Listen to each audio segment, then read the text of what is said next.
Okay.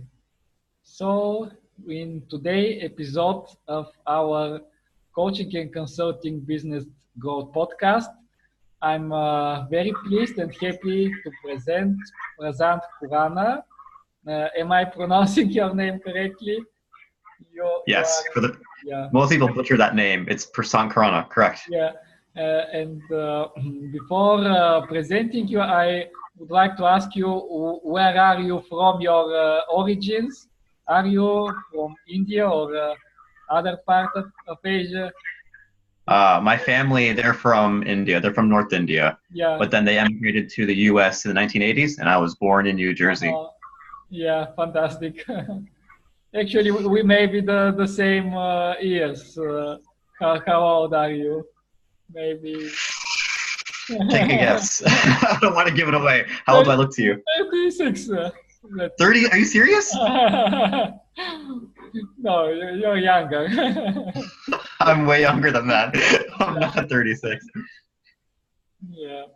So let me introduce you. Actually, you are probably the first man who I'm interviewing, who is high ticket closer and specialist Oh. in sales, in Mm, sales systems, and mm. who has a special interest in helping coaches and consultants have their pipeline full of clients ready to buy. This is something I, for a long time, would like to have such a person on board and to discuss these topics because I'm also interested in selling and especially Mm. when it comes to direct personal communication and contacts with the people because I think you are specialized in direct calls, direct contacts with clients. Correct. Inbound leads. Yeah, Well, I can do outbound as well, but warm leads. Warm leads that are qualified, going to be on the phone, and that's my specialty. yeah, yeah.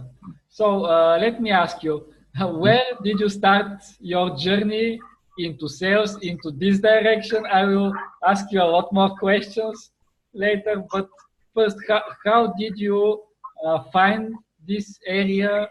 Were you introduced by someone, or you find by browsing online, or some your friend introduced you to this specialty? Right. So it started off, well, before I give that, I have to give my background. It started off with me in college when I was learning psychology. And I realized after some time, I don't want to go to graduate school. I don't want to pursue mainstream psychology in the least. I had no interest whatsoever. So instead, for 2 years, I went to Taiwan and I was an ESL teacher. But I realized I couldn't sit there for too long because I had family back home. So I came home and I was tutoring a little bit. I was doing some ESL tutoring, some math tutoring, but it was not sustainable enough for me to live off that. So I had to find a way to make more income, find something more sustainable, much more long term versus just doing some tutoring once in a while. So I started doing affiliate marketing. I learned MLM. I was learning SEO. I learned all these things, Yeah, but it was not what I wanted to do. For me, it felt distant from what I really wanted. And then, learning about entrepreneurship, I was on YouTube and I found Dan Lok. And yeah, from Dan Lok, I just fell right in the rabbit hole, and I was like, "Oh my God, this is amazing!" And from him, I was sold. I'm ready to do this. And from him, I learned really what is sales and how to really help people using communication in sales. And that's how I got my start. And since last December, I've been involved ever since. yeah. Yeah, actually, yeah. I also found Dan Lok online, and he's somebody that you can't miss without paying close attention to what he's saying. And his way of presenting the importance of this particular element of the process of selling is very, very bold and very strong. And I see that a lot of people follow him, and most of all learn a lot of things. I will ask you later on more about what exactly is incorporated in this area of skills that's necessary to be a high ticket closer. But Mm. first of all, I want to know how this experience of finding your niche transformed into your life, because I see that you have very wide background in many different areas of online business before. The same with me. I started in probably affiliate marketing 10 years ago, then CEO, community building, and many other things. But Mhm. yeah, you definitely find something special in area of sales closing. Mm. How this thing affected your life in the last last year? I see it more like my path from the past till now has led me here. Yeah, So actually, I wouldn't. you probably are midway in your path to becoming a very high proficient high ticket closer, but the Mm. way that you are right now seems you already uh, have a lot of skills in this topic. Mm. It's well, like you said, with closing and sales, it's all about communication. And ultimately, as long as you're communicating and you're learning to open up and really find your inner voice and find a way to express what you want to say in a way where it connects with everybody that you talk to, sales tends to become much more better acquired versus people going to some sales clinic, learning the techniques, the very salesy, be Yeah. very excited and pitch and just be aggressive about it. I never agreed with that. And actually, initially, I never told anybody this. I started off, my first job was in sales, and I was horrible at it because I learned those bad techniques. Yeah. And lo and behold, I hated sales. I didn't want to do it. I wanted to avoid people. But it wasn't until I learned how to communicate properly that sales actually began to become much more prevalent and a lot more accessible to me, and to use it in a very effective way. Not just with with clients and not just with prospects, but also with my friends, with my family. Closing, it becomes something that you apply to your whole life because the way you communicate is transformed. Mhm. And that's really what I love about it the most. Yeah, exactly.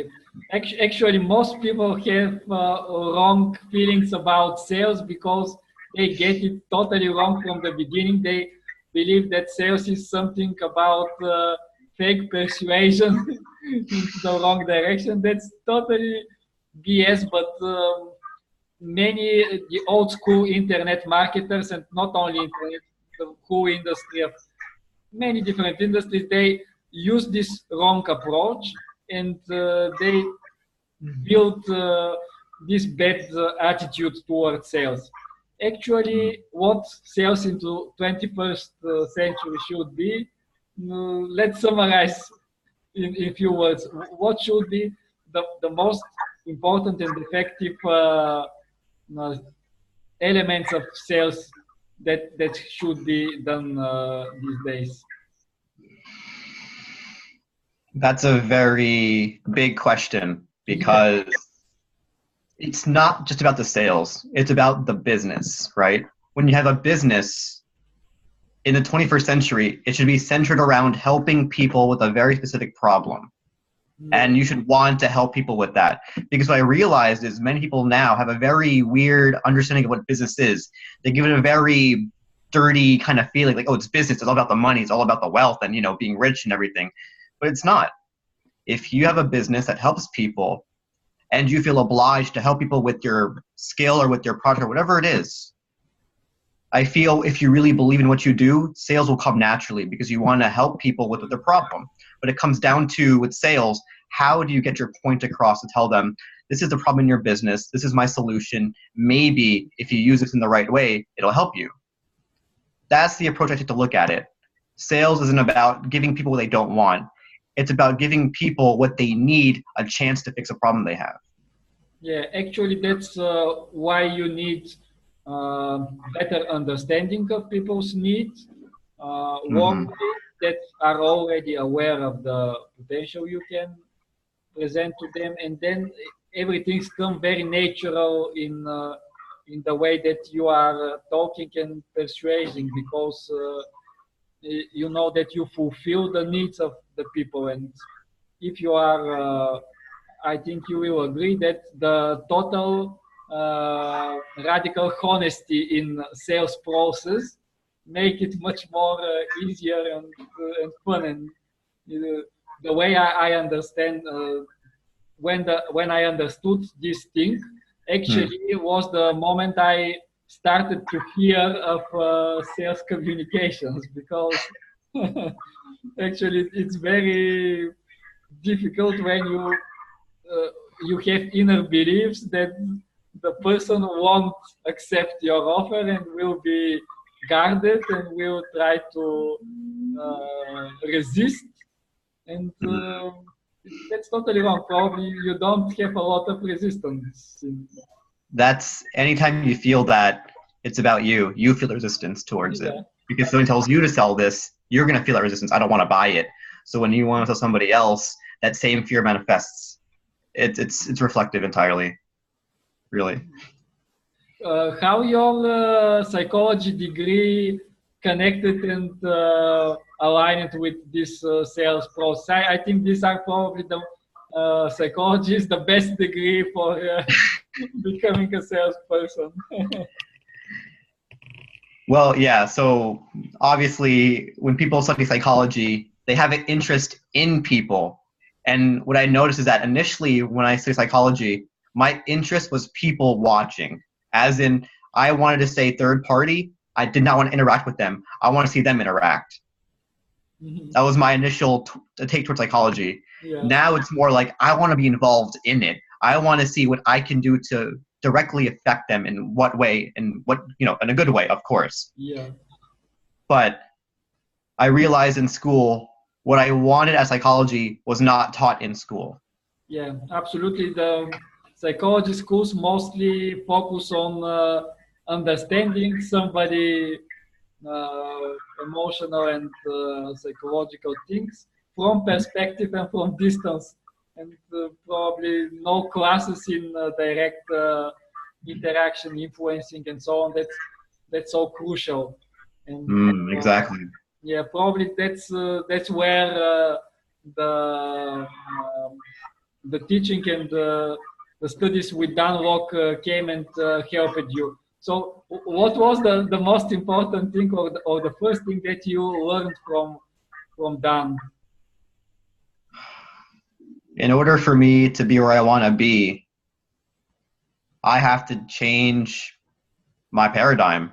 You have to change yourself in a way that fits and is congruent to what you want to be. For example, if I am a construction worker making $50K a year and I want to be like a pro, let's say, salesman making $100K a year, you have to change the way you see yourself, the way you talk to yourself, the way you communicate with yourself. And it has to serve you to the point where you believe that you are really a $100K a year salesman. So you got to really change who you are before you can get to where you want to be. That's like the biggest thing I learned. And the process under that was intense, very intense. Yeah. Actually, every change in financial, physical, material situations came first from mind. And it's not so straightforward process, but you should start from mindset, and only then you can express this mindset into reality. It's not like the secret, like thinking something and it immediately happen, but it definitely needs a mindset shift. So you started working seriously on your mindset. That was, you honestly, if I were to do sales with my former mindset, I would not be where I am. I would have quit. I would have quit if I did not change my mindset. And how this proceeds? How did you switch from your previous beliefs about business, sales, and so on? How did you? Was this a straightforward process, or it took you some months. It's not like it's not like a package, right? It's not like you have a package, you wrap it up, now you have a present. When it comes to development, it's always happening. There is no start, there's no end date. Even for the next 50, 100 years when I'm alive, however long alive I am, it's going to be a continuous process, and I'm always improving something. And that's the key, is looking at what you're doing now, what's not suiting in your life, what's not optimal for you, changing that, and just doing that over and over again until you are where you want to be. But of course, as you reach new milestones in your life, you will want to become something else, because the self always wants to be something bigger than it is now, always. So inevitably, when you're focused on mindset and self-growth, you always want to be bigger and bigger than you are now. And that's how you have to approach it.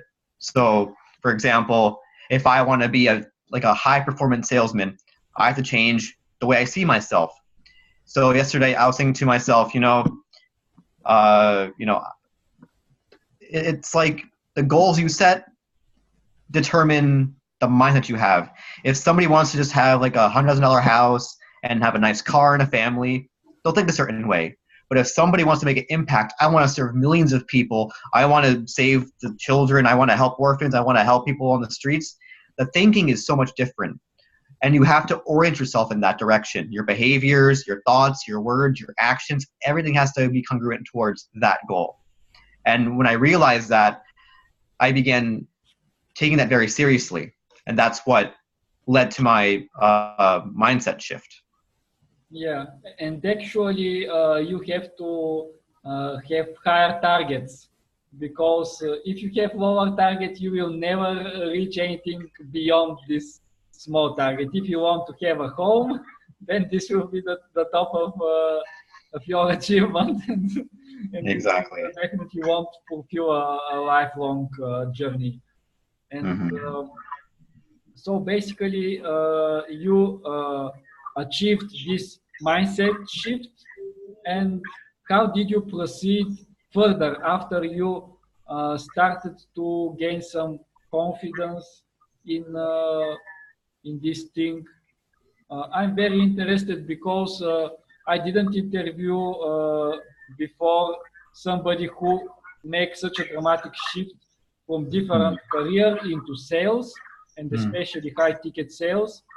How did you approach potential business partners? And is there a straightforward procedure when you approach them in order to because it's also a sales process, not only the not only the process of direct communication with customers. It depends. It depends who you know, and it depends who you want to work with. If you want to get with somebody's group, if you want to be in a new group, just go with pitch. Hey, close sales with. You don't do that. You shouldn't be doing that, because it's very need desperate versus going into space around people serve and do it, help them.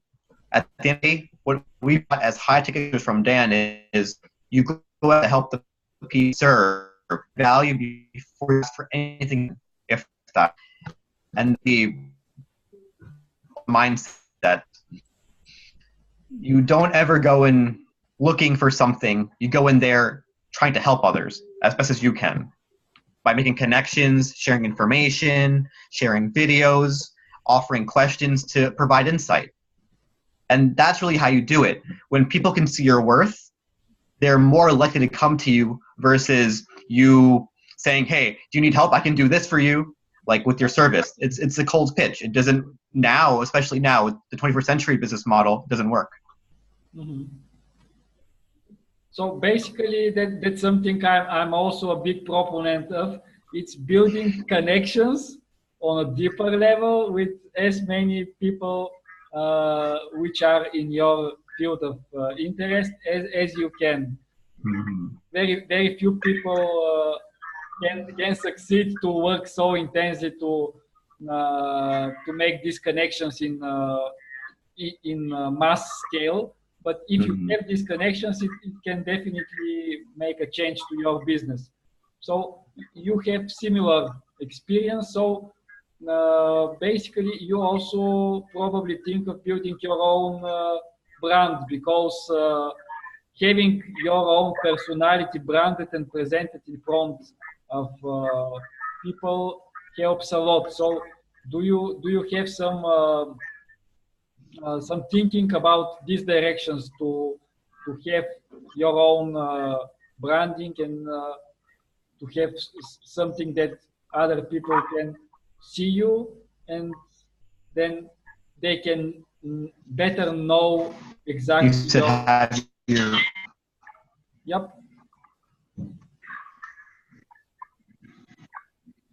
So are you? I'm not sure if I got the question correctly. You're asking how do you brand yourself in a way where people see you independently from everybody else?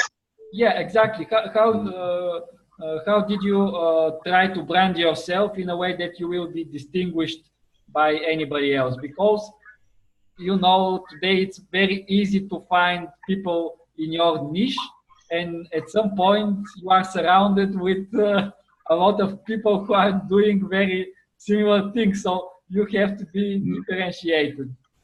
Are you working actively in this direction? That's a good question. Yeah, or maybe something you are planning to do next as a next step. In terms of branding, you know, I'm not really going out there to be an influencer where I'm differentiating myself from other high ticket closers. Of course, it really comes down to this. It's about, you have to think about what separates you from the others. What do you offer that they don't offer? Not just with business, because I mean, think about it. If you're a digital marketer, there are tons and tons and tons of other digital marketers.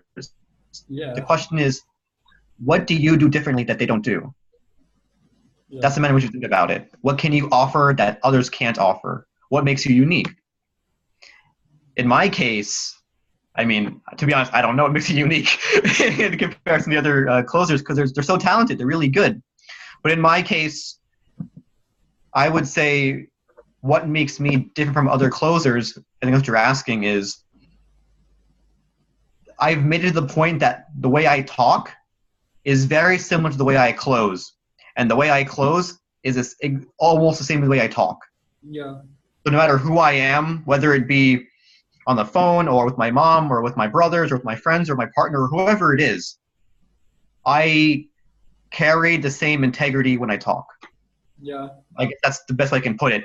But at the same time, many other closers can say the same exact thing. So it comes down to personality.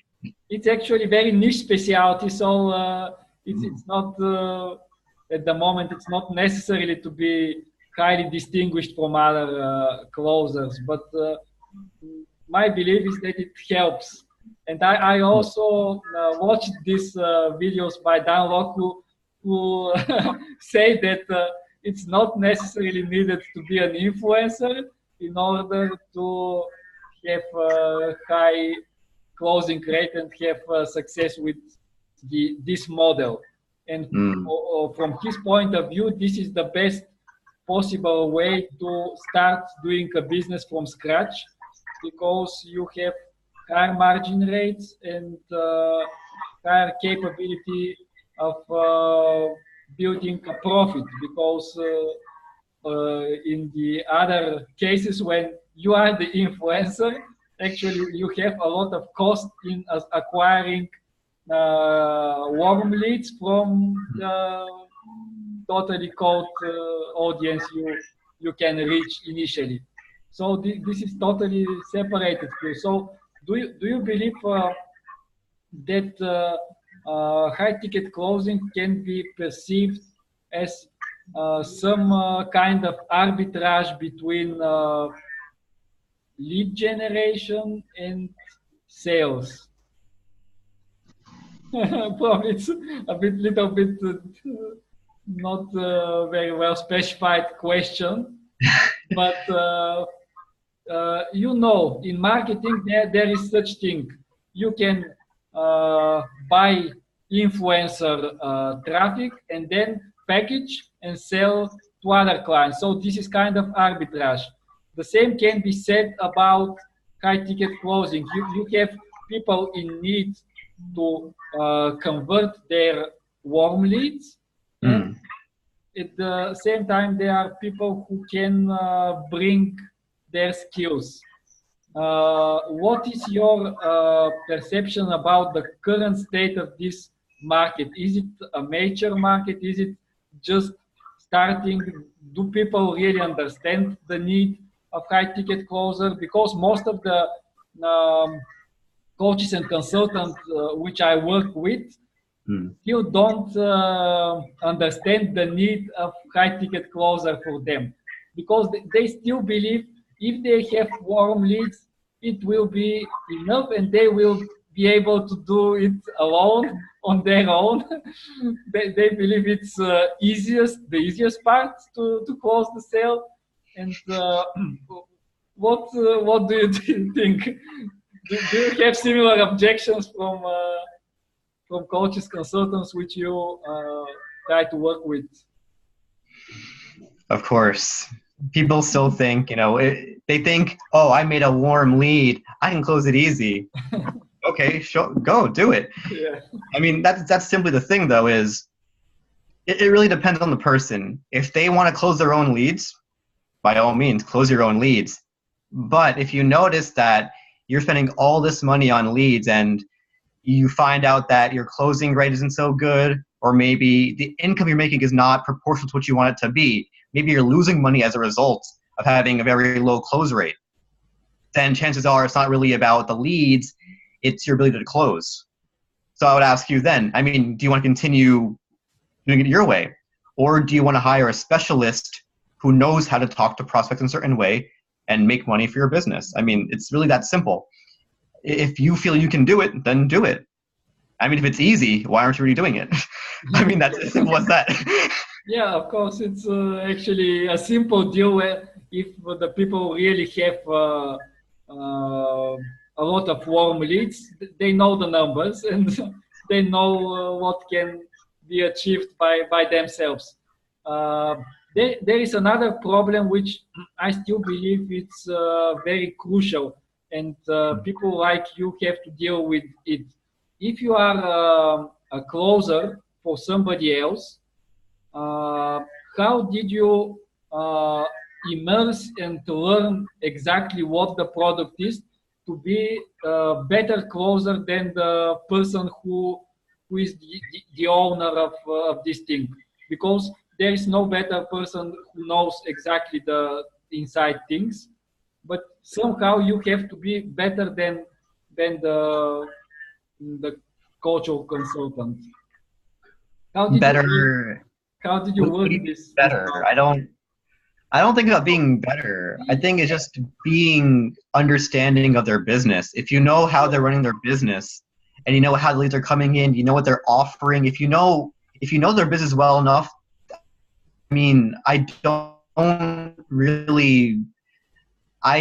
think it's about being better, to be honest. It's not about being better. It's just about because they know it. If you can learn it very well, I would say that's.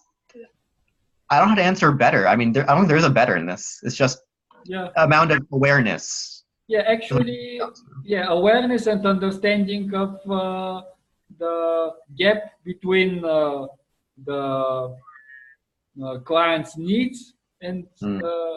the client's expected results. And if you know where the products enter this gap, you can do this thing. So how long it takes you to immerse into such a process? Because or you can immediately do a sales call for somebody else.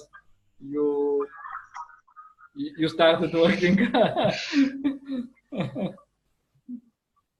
It depends what you're selling. So for example, if I'm selling a coaching package, I would say the top 3 things that I have to know is 1, what am I selling? What does the package include? what's the time frame of it, and the cost, obviously. The second one is I have to know how exactly do the leads fall into the funnel? How do they acquire their leads, and how warm are they? The third thing I have to know is how qualified, how long has the influencer, the coach, been in the business? And I guess if these three things are congruent, in my opinion, I mean, it would take no longer than maybe a couple days to a week to really know their package and understand them and close more efficiently at a higher rate. Yeah. Yeah, actually. Everybody's different, so. Yeah, of course it's very different, but as you said, it's not that difficult to enter into such a process. It's not taking months. Yeah. Let me ask you once again about your experience with Dan Lok, because I'm really interested. I'm following him not for a long time, probably a few months, because I'm paying close attention to everybody who is somebody more advanced than me in the areas I'm interested. And when I spot him, immediately I know that he has a lot of nice things to learn from him. How these things proceed during this year? Did you purchase some of his courses? I saw a picture that you succeeded to meet him in person. How this meeting influenced your Right. So I took his HEC course, and I'm also part of his inner circle. And if you're in his inner circle, you have a chance to enter this event called Colors in Black, where for 3 days you meet other HEC members and you guys learn. It's like a mastermind for HTC. And we get the chance to see Dan in person in Vancouver, and it was amazing. It was amazing. It was life-changing, and it really drove me to want to do more with closing with my mission. And it was amazing. That's all I can really say about it, and I'm glad I did it. Yeah, I agree that live events are really the best of the best. I regret very much because here in Sofia we had an event with Grant Cardone, and I missed it. I wasn't prepared this time. It was 3 or 4 years ago, and I missed this event, and now I regret a lot about. But maybe I will correct this mistake in the future. But it's very nice that you have this opportunity to meet him in person. Probably you made a lot of connections with people like you. Yes, tons. Are they only from North America, or they are people from all over the world?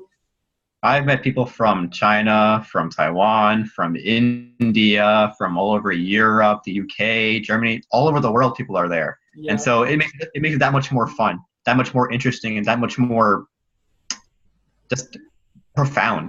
Really, it's amazing how one person can get all these people from all over the world into one room and have this in common. It's really something. Yeah, and actually, it can't be compared. If you watch all the events recorded online, the effect and the intensity of the feeling is not the same as in person. Also, I found that you have some interaction and comments with people in Chinese. Am I correct? Yes. Yes, I know some Chinese. Yes. You know Chinese. Yeah, I mean, now I haven't been really focused on learning it too much. I can still speak it, of course, because my partner is Taiwanese, our family's Chinese, and I've been learning for about a little over 3 years. But lately, I've been very slowed down, focusing on HTC. So I'm sure my language skills have definitely dropped in the past year or so. So, yeah. But yeah, I can. You have these skills. It can be better though. It can always be improved. Very interesting because Chinese economy is now probably 1/3 of the world, so we can't ignore connections with. They are still very closed society, but not as much as in the past. And definitely, great connections can be made with with people talking Chinese. When you say that, I think I need to start working my Chinese now. I need to bring up my improvement. Yeah, definitely. Actually, I also studied in high school with Chinese language, but unfortunately, I wasn't in this classes, so I didn't have this opportunity to learn Chinese. But I have some friends who really quickly learn to talk. Uh, what are your plans and your ideas for the future growth of your business? Are you planning to make it like a real enterprise, or you still in the phase of finding proper business partners? Hmm. Are you planning to use advertising and social media, or you will rely mostly on your connections? Oops. Maybe the